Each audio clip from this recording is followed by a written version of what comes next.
Model 3 production progress, another major semi-customer, and a note to patrons. This is Tesla Tidbits episode number 332 for December 8th, 2017. We started Electrek where it seems like Model 3 is getting around a bit more. They report that another batch of invites has gone out to reservation holders. For the moment, it seems to be only folks that are existing owners and who reserved on day one in California, but any progress on the invite front is welcome. Those not postponing for future features, such as all-wheel drive, are being told that they'll take delivery in about 4 weeks. Another tidbit worth mentioning is that there is still no lease option, but Tesla Finance will grant you a 72-month loan at 2.74% with only $5,000 down, which is a pretty nice rate. Electrek notes that the speed of production does seem to be exceeding that of Model X when it first began to roll off the line. Let's hope the progress continues and that we see at least 10,000 of these beauties make it into the world before the year is out. Over to Teslarati now, where we have some news on the semi front. In one of the largest publicly known orders to date, Anheuser-Busch plans to purchase 40 Tesla semis to transport its brews. James Sembrot, Senior Director of Logistics Strategy at Anheuser-Busch, said, quote, "At Anheuser-Busch, we are constantly seeking new ways to make our supply chain more sustainable, efficient, and innovative.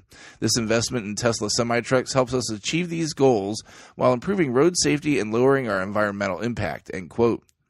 He further stated, quote, "We can't wait to get these trucks on the road and keep leading our industry forward to a greener, smarter future in partnership with some of the world's most innovative companies. The transportation industry is evolving fast, and we're really excited to play a leadership role in driving this evolution by integrating these new technologies across our network," end quote. So if you're a fan of the Budweiser family of beers, your brew may make its way to you in an emission-free vehicle in the near future. Finally tonight, I need to have a word with those of you out there supporting the show through Patreon. As you may or may not be aware, Patreon has made a change to its support structure without getting input from creators first. In short, the old model saw Patreon take their reasonable 5% cut, deduct credit card processing fees, and give creators the rest. Now, they intend to pass the credit card processing fees on to the patrons to the tune of 35 cents plus 2.9% of the pledge for each pledge a patron makes. In short, this is pretty crappy. But it's not a PG show, I'd use stronger language. Well, this means I'll get a better cut of the revenue. It comes at your expense, and you guys have been wonderful in your support, regardless of how much you've given, and I've been more than happy to shoulder these processing fees. It would have been nice if patrons could be given the option to cover processing for their creators or not, but alas, that's not how it seems it'll go. I've registered my discontent with Patreon, as have many other creators out there.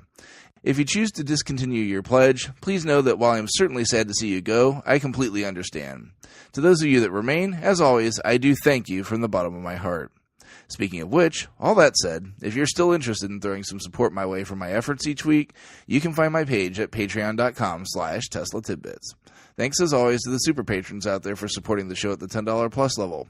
They're John Waltower, Drew Schuyler, John Waller, Mark and Sarah Thomas, Ryan Scarborough, Lee Sweet, William Henry Crew III, Dorian Steve Guberman, Bruno Kundici, John Rich, Joey Boots, and Ralph and Cheryl Waterhouse.